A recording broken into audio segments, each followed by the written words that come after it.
Good morning, colleagues. Are you already awake? Okay. So first of all, I'd like to express my gratitude to the International Academic Forum, IAFOR, the committee and the organizing team of the Southeast Asian Conference on Education for giving me the opportunity to speak today. So before we dive into the heart of my talk, I actually like to start with a little interactive exercise. I'm going to share some numbers with you, and I invite you to guess what they might represent. You ready? Okay, here we go. 1 in 3. Any guess on what this could be related to? And then 1 in 4, and then 1 in 10. I guess, well, these aren't just random statistics. They are a snapshot of a global issue that is closer to home than we might think. Every month, 1 out of every 3 students is bullied at school. 1 in 3 students find themselves in a physical fight with peers, and almost 1 in 3 also has been physically attacked at least once over the course of a year. But let's focus on 1 in 4, why it is challenging to gather comprehensive data on sexual or gender-based violence in educational settings. Global trends tell us that 1 in 4 young women has already faced violence from an intimate partner by the time they are 24. This hints at the prevalence of gender-based or sexual violence among school-age children as well. And the last one, 1 in 10, this is about the digital world. Cyberbullying is affecting as many as 1 in 10 children every year. What do these numbers tell us?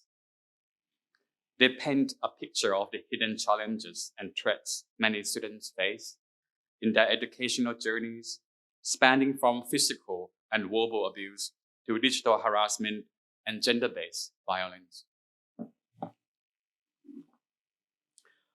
But there are also more than we don't know or perhaps are not aware of.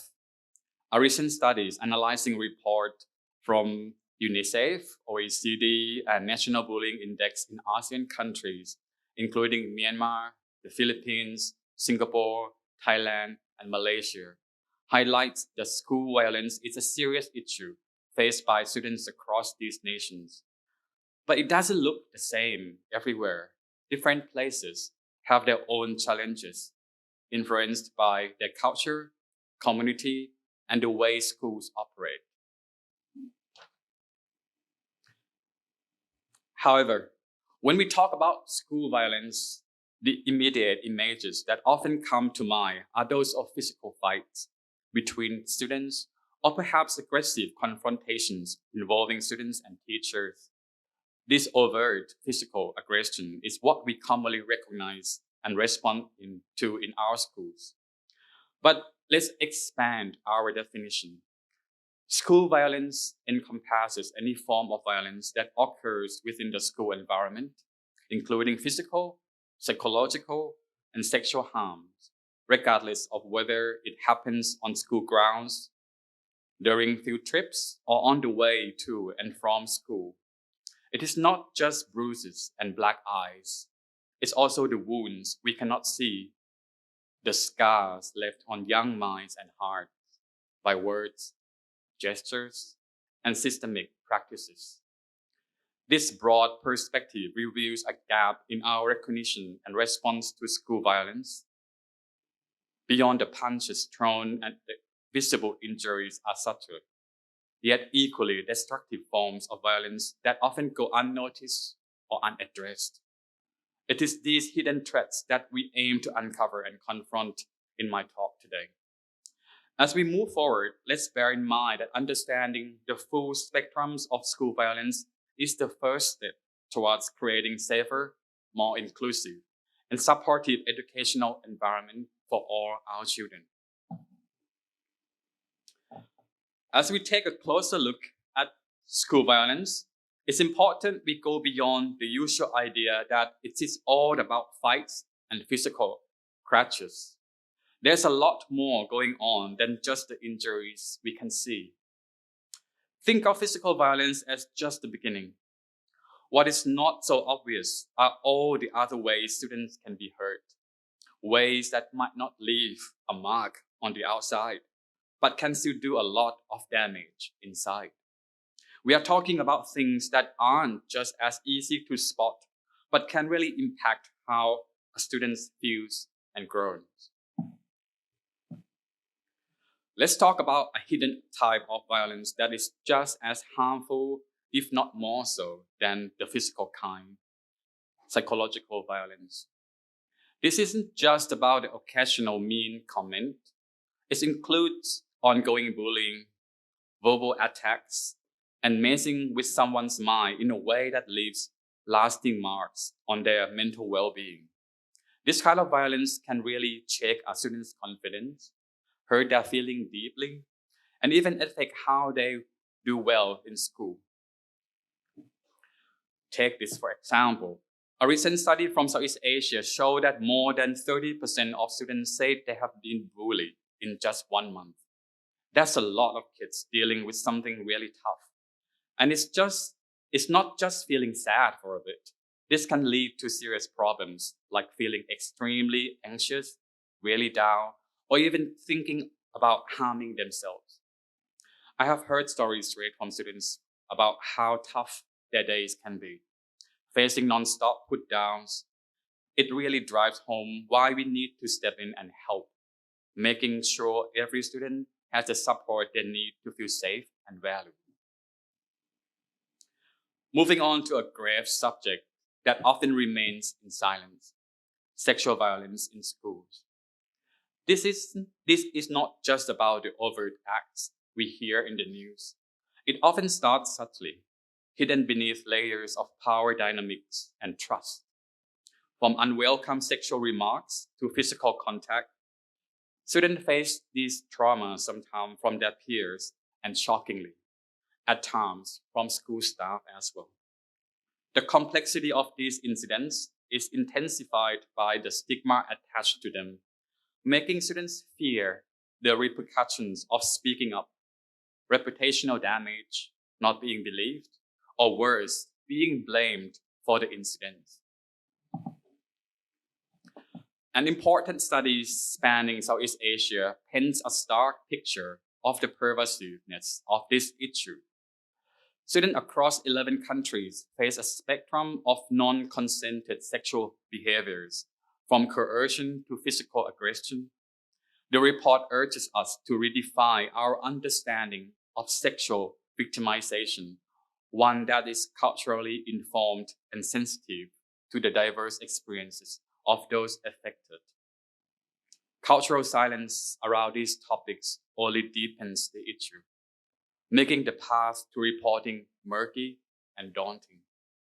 Examples that brings this home include the non-consensual sharing of intimate images, the predatory grooming of students online that can lead to physical abuse, and the abuse of power by those in authority. Next, we talk about cyber violence. Cyber violence in school is a complex issue that goes beyond simple unkindness, encompassing acts that breach students' privacy and undermine their security. This violence manifests in varied forms, from mocking personal information on public platforms to impersonation leading to harmful rumors. Coupled with threats, unauthorized sharing of private photos, and targeted social media campaigns, these actions create a pervasive environment of harassment. The document reviewed here highlights that the prevalence of cyberbullying in Southeast Asia, with studies from countries like Singapore, Malaysia, and the Philippines showing significant impacts on students' emotional well-being. Concrete examples include instances where students receive threatening messages, had their private photos shared without consent, or were subjected to hateful online campaigns. The resulting emotional distress can significantly affect students' mental health, social interaction, and academic performance, emphasizing the urgent need for a multidimensional response to ensure students' safety online. But when addressing school violence, it is crucial to broaden our perspective beyond physical, psychological, sexual, and cyber forms to include cultural and structural violence, as well as symbolic violence, a concept highlighted by Johann Galtung. These less visible forms of violence, deeply embedded in educational institutions, often go unnoticed but significantly impact students' experiences. They manifest through discriminatory policies and practices that marginalize students based on ethnicity, socioeconomic status, gender, or sexual orientation. For example, a school policy that punishes students for speaking their native language instead of the official language can be seen as a form of cultural violence, as it devalues and erases their cultural identity. Structural violence, on the other hand, might manifest in policies that disproportionately affect students from lower socioeconomic backgrounds, such as unequal access to advanced courses or extracurricular activities. And lastly, we must consider symbolic violence, which is perpetrated through language, imagery, and media that perpetuate stereotypes and reinforce power imbalances. This can be as overt as racist or sexist use within the school environment, or as subtle as the underrepresentation of certain groups in textbook and learning materials. Symbolic violence reinforces existing inequalities and sends harmful messages to students about their worth and place in society, contributing to a cycle of exclusion and marginalization. As we have explored the various forms of violence within the educational context, it is clear that they do not exist in isolation. To encapsulate this interconnected reality, I propose to you this comprehensive diagram, the spectrum of school violence. This visual guide helps us see how physical, psychological, sexual, and cyber violence don't just stand alone, but often intertwine, creating a complex web that can be challenging to navigate for students and educators alike. The overlapping circles in the diagram represent the interplay between different types of violence, illustrating that an act classified under one category can have implications or share characteristics with another. The outmost layer, symbolic violence, acts as an umbrella influenced by cultural norms and structural systems within our school. This diagram serves as a map guiding us through the multidimensional nature of violence in educational settings. It highlights that our task extends beyond just responding to violence incident. We must also tackle the deep-seated beliefs, social structures, and accepted norms that create an environment where violence can take root and spread. Our response needs to be as complex as the issue, involving everyone from teachers to administrators, lawmakers, students, and neighbors. Yet, often, reality falls short. When faced with violence, silence prevails, and we looked away as if not seeing it could make it disappear. This is what I call the culture of silence. As we turn our attention to the culture of silence that surrounds hidden violence in schools, it is essential to question, why does this silence exist? The answer is multidimensional, deeply rooted in social norms and the fear that speaking out will lead to backlash or stigmatization. This silence is often a product of social expectation that dictate how individuals should behave or respond to conflict. In many cases, students are taught explicitly or implicitly to endure hardship without complaint, perpetuating a belief that enduring violence is a form of resilience. Moreover, the fear of revenge from peers or even from authority figures creates a formidable barrier to speaking out.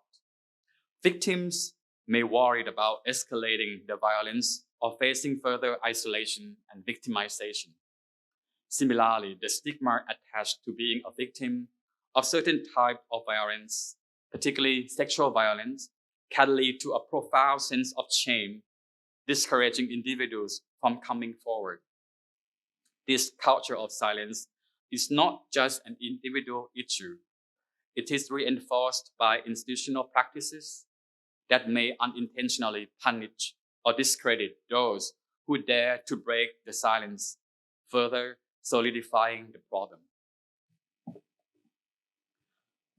The consequences of this silence are far-reaching, affecting not only the immediate victims, but also the broader school community and society at large. When violence remains unaddressed, it can lead to long-term psychological trauma, academic underachievement, and in severe cases, tragic outcomes as self-harm or suicide.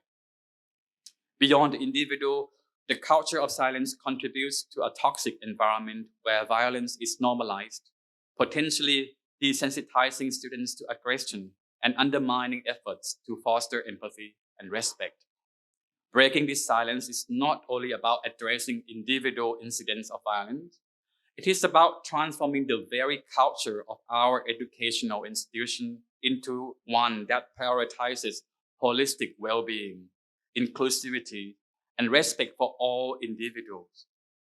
It requires concerted efforts from every level of the school community, from policy changes that protect and support victims, to education and training that empower students and staff to speak out and stand against violence.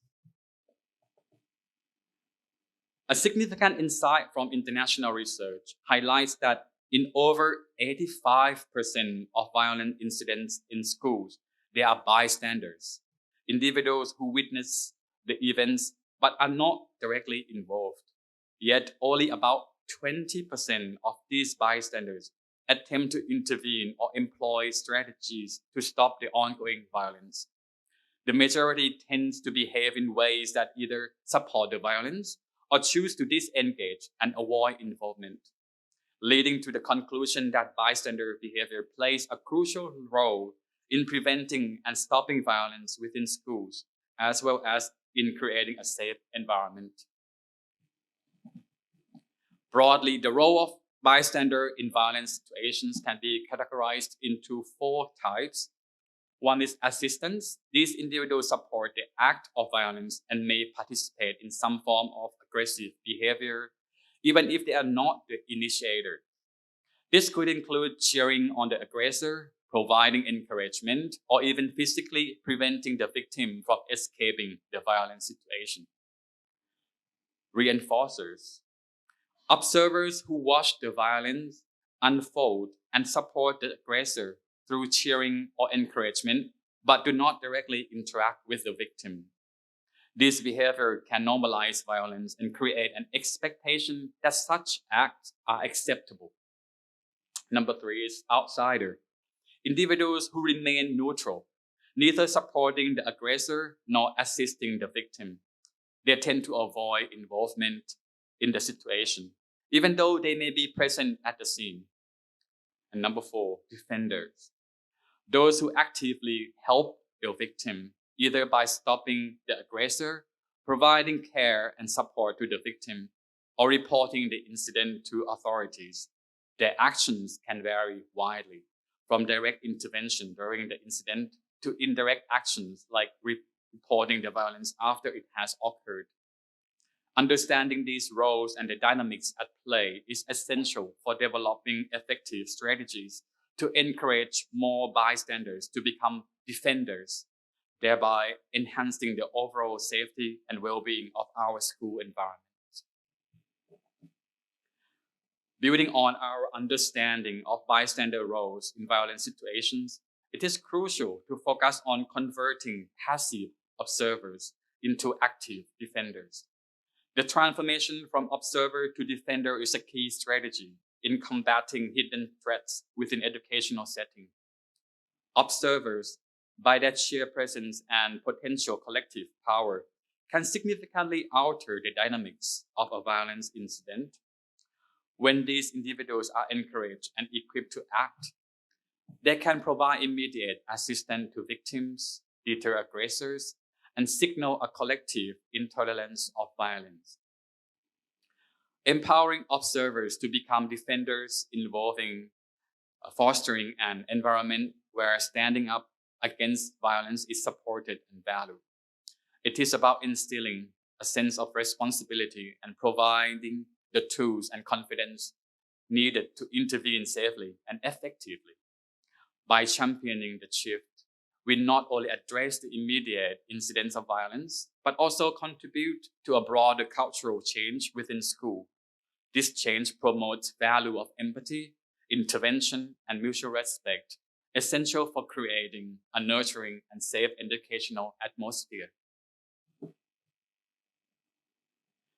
Empowering bystanders to become defenders involves providing them with the knowledge, skills, and confidence to act.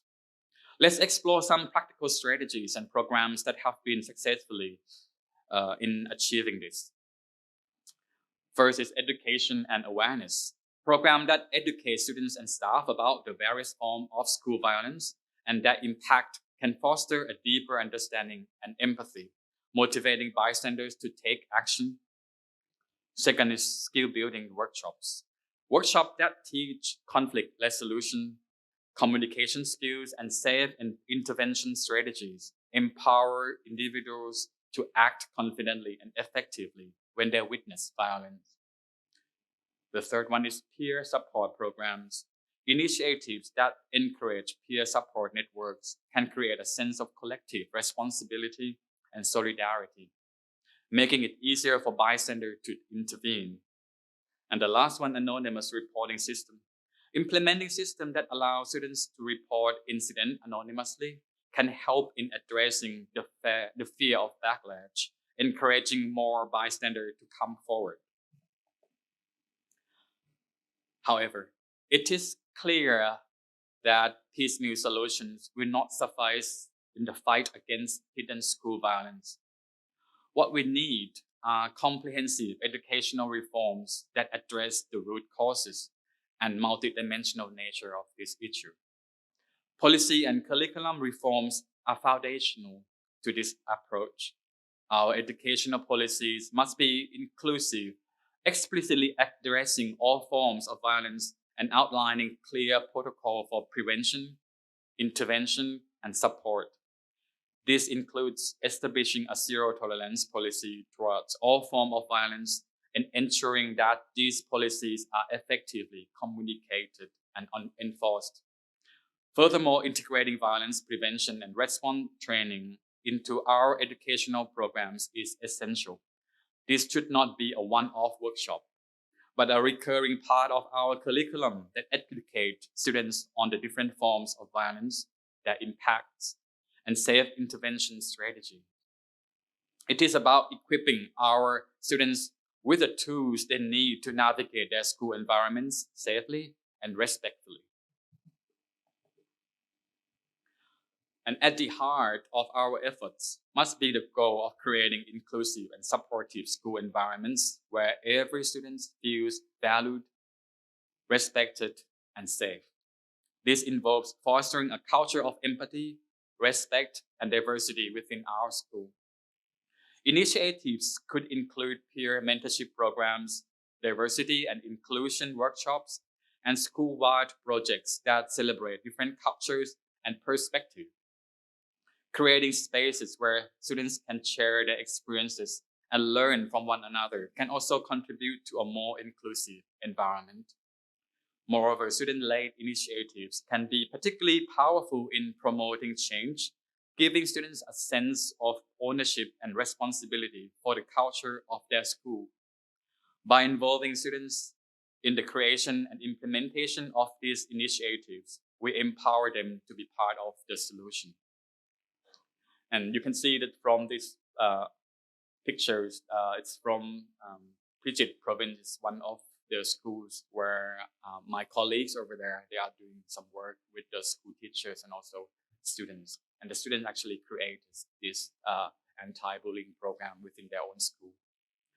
So as we move forward towards implementing these comprehensive solutions, let us remember that the fight against school violence is not just the responsibility of educators or policymakers, but a collective action that requires the commitment and collaboration of the entire educational community.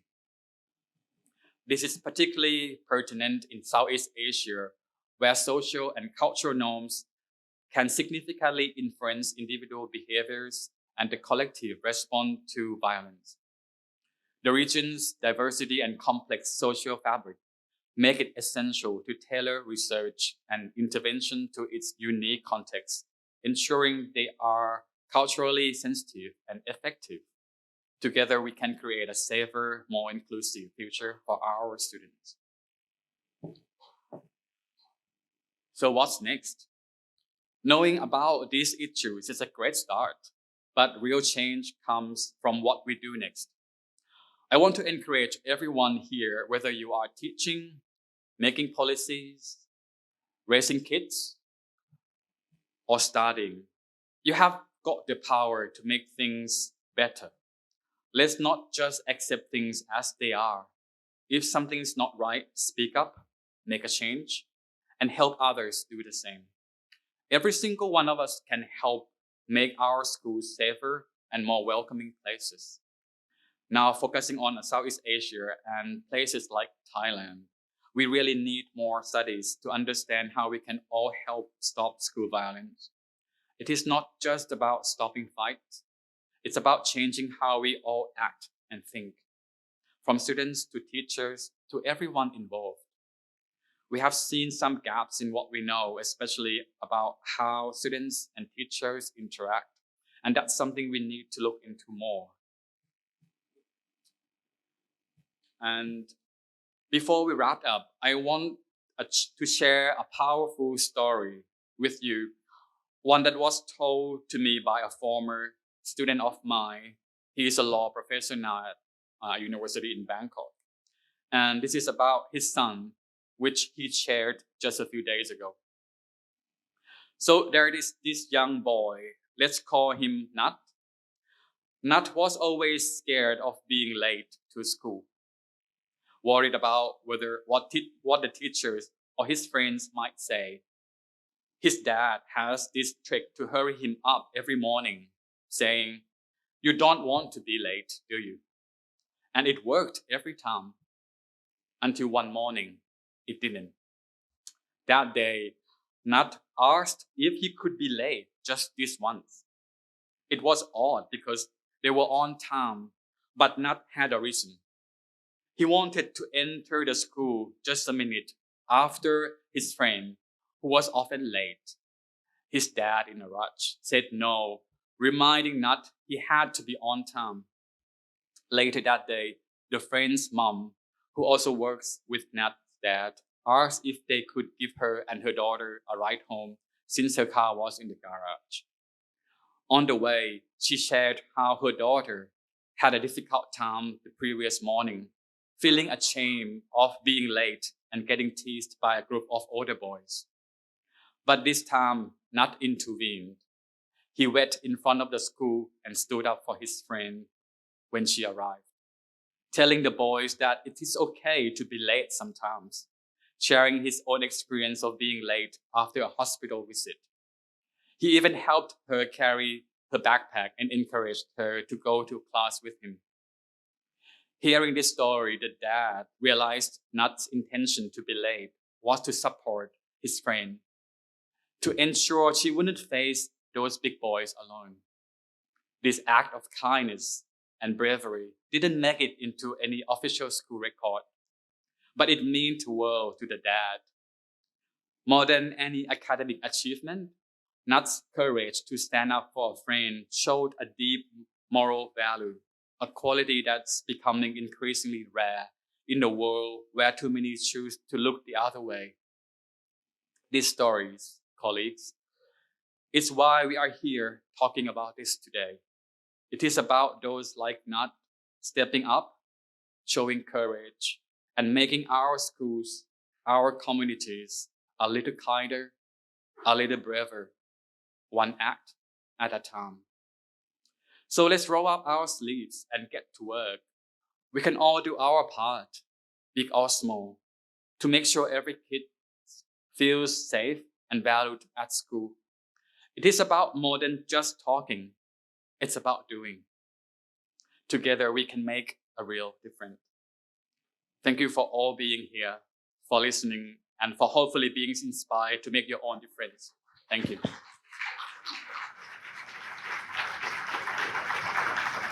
Thank you very much, Professor Juntrasook. And we have about 10 or 15 minutes for questions, if you have any questions. If we have any questions, please raise your hand. We have a microphone. Please wait for the microphone before speaking so people can hear you online.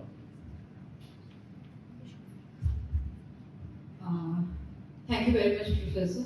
It was a very insightful and thought-provoking talk. I really appreciated the way you talked about, threats in the educational spaces, and you talked about the physical, psychological, and cyber, and then sexual problems or threats our students face.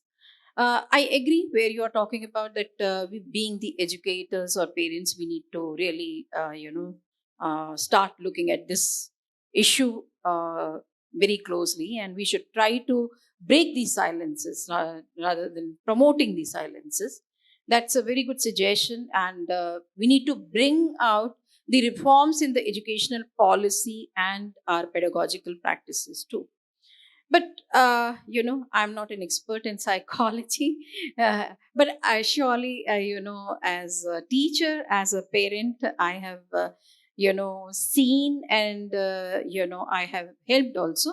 But this question remains that our young children, they, in spite of the training, in spite of the reforms in the policies, uh, continue facing those kinds of sexual mm, I should say sexual assaults, or maybe some kind of bullying in the school spaces.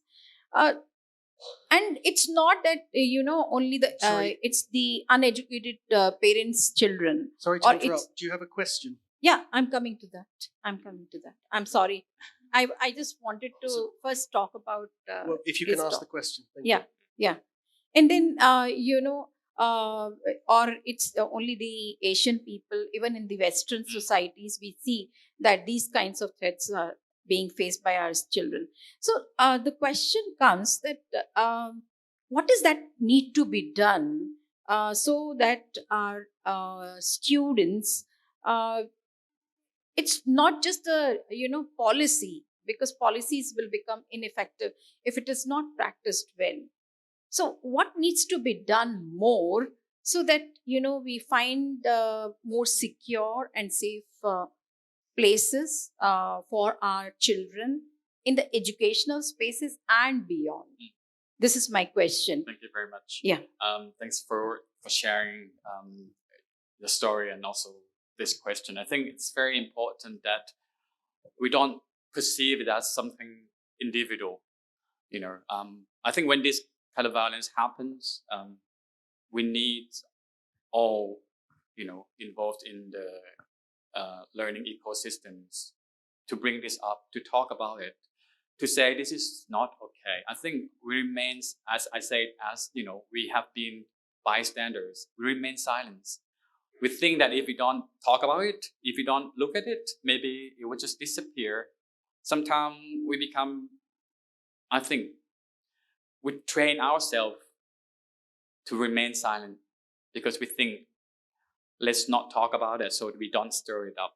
And I think this is a part of our culture of not getting ourselves into troubles. We have been taught, especially in Thailand, I would say, our parents always tell us, just stay away from troubles.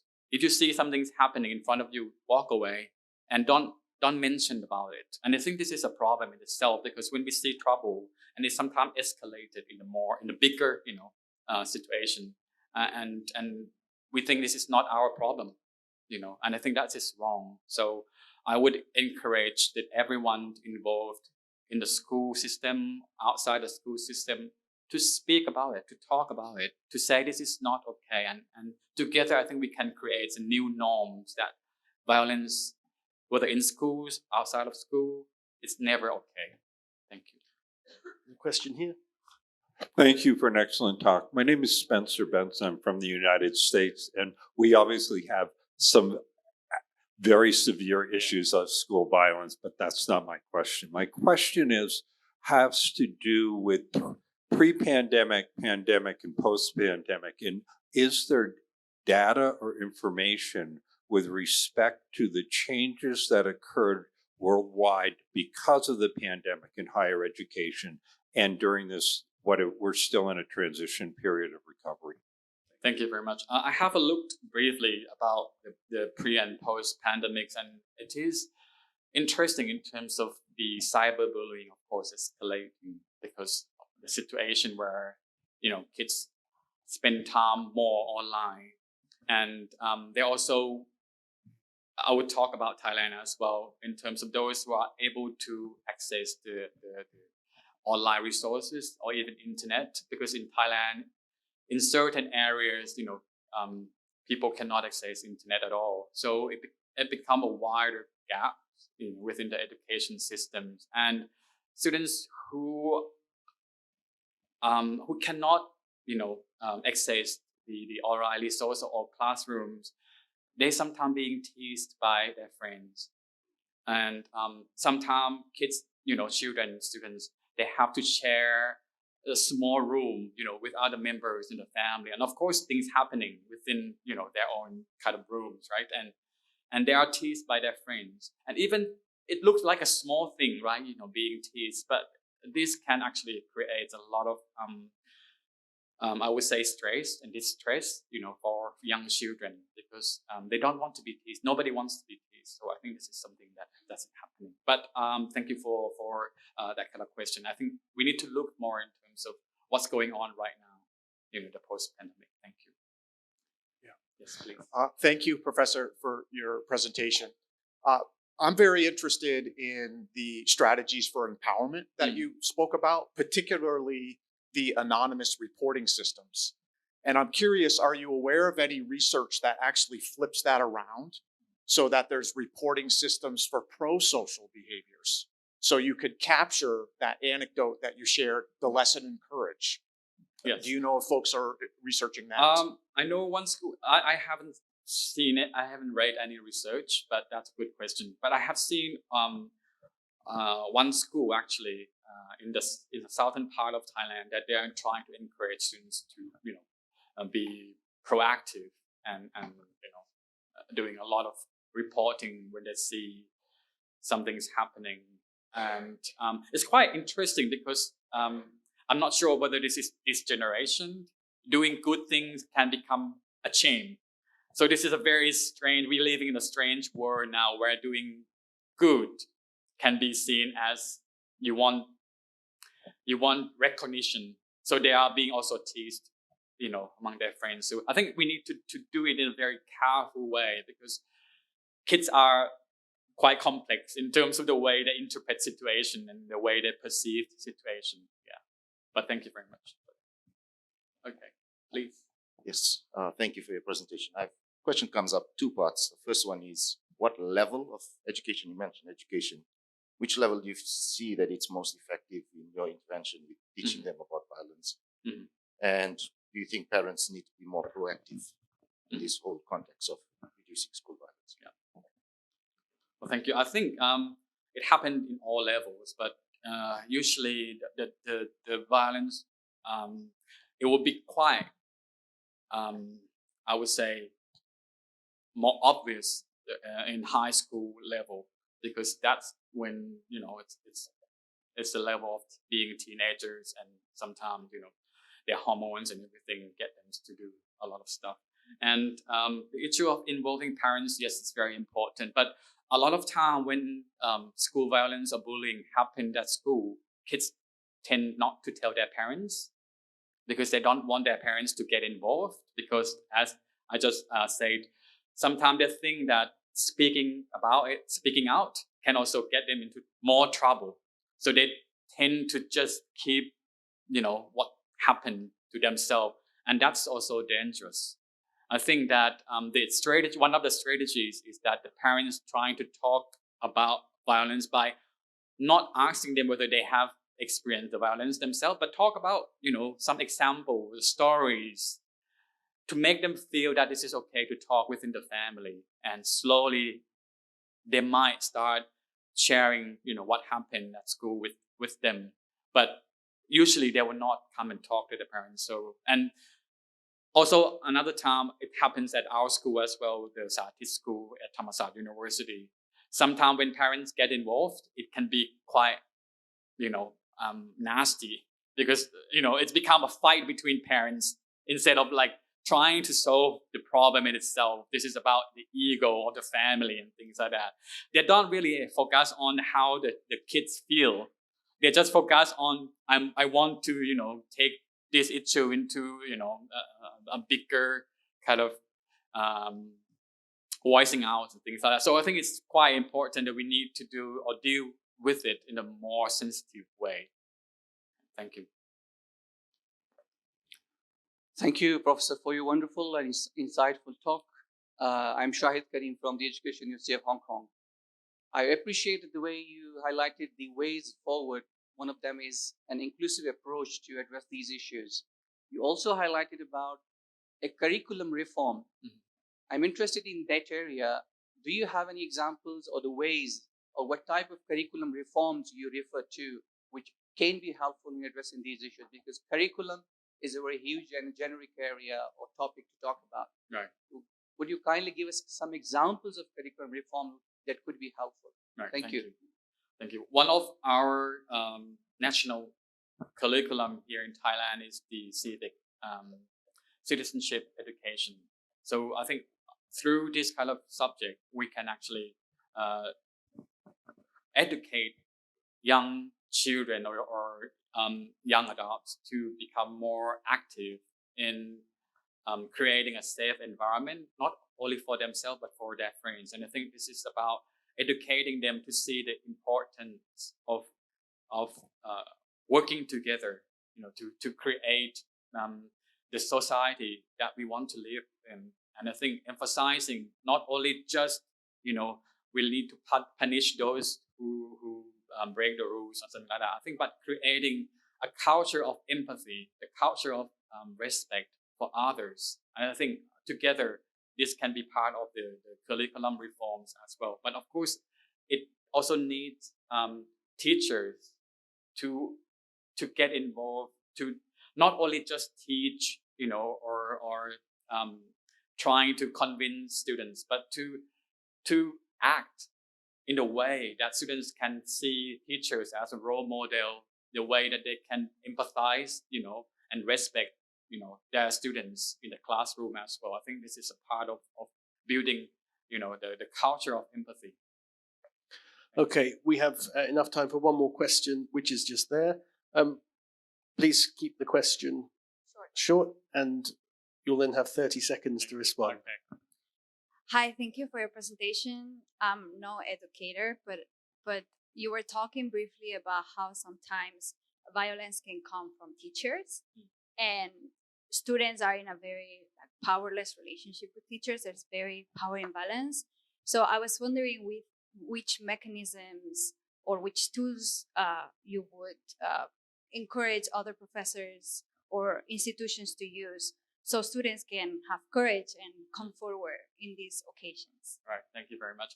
I think we might need to create an independent organization where they can, take perhaps complaint or, reports from students, because sometimes within their own schools it's not safe, right? Because teachers are also part of the authority, and sometimes it happens that teachers knows about what happens in other classrooms, and they stay silent because they want to get involved with another teacher. So I think this is a problem. If possible, I think that in each countries or for the within the Ministry of Education, we need to create this independent organization to take care of that. Thank you.